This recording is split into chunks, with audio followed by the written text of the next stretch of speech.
तो नमस्ते प्रणाम स्वागत पर हुआ सबके राइटर केपी राज के चैनल पर। और सब बताइए आप सब कैसन बानी। उम्मीद करते रहुआ सभी बढ़िया होखब अच्छा होखब।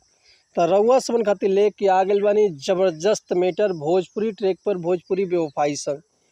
अगर एकरा के रउआ नया म्यूजिक बनवा के बढ़िया से दिल से गायकी करते तो 100% बाकी गाना और मार्केट में ब्लास्ट करी।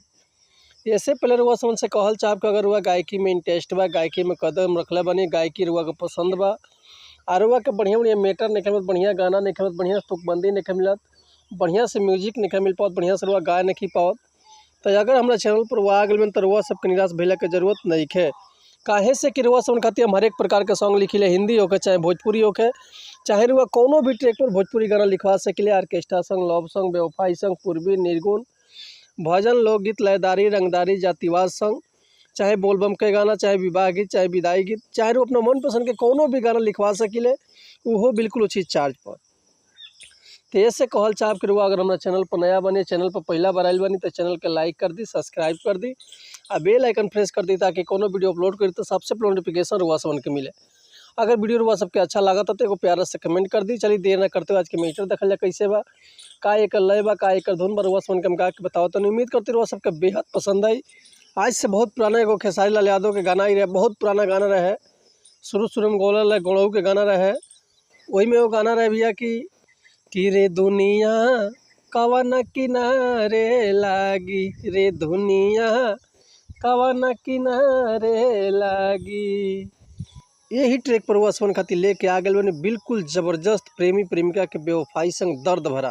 उम्मीद करते रहुआ एकरा के अगर बढ़िया से म्यूजिक बनवा के बढ़िया से दिल से गायकी करी तनी तो 100% बाकी गाना और मार्केट में ब्लास्ट करी।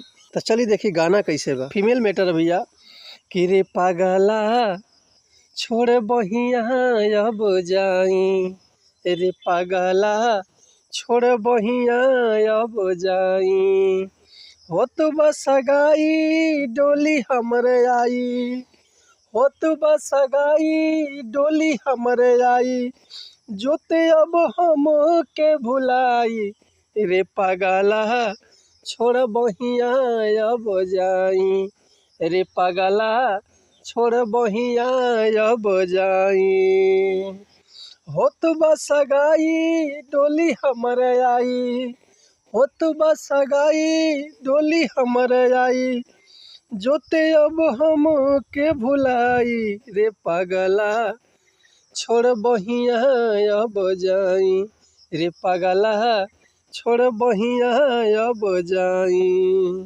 तो उम्मीद करते मैटर हुआ सबके बेहद पसंद आयल है। अगर ये गाना के फुल लिखवाल चाहता नहीं तो डिस्क्रिप्शन में हमारा कॉन्टैक्ट नंबर बा, व्हाट्सअप नंबर बा, कॉल कर सकिले, व्हाट्सअप कर सकिले, रुआ के बिल्कुल उचित चार्ज पर फुल गाना मिल जाए। एक और बात रुआ सबसे कहल चाहब कि अगर हमारे गाँव में कोनो मिस्टेक होता तो भैया क्षमा चाहता नहीं।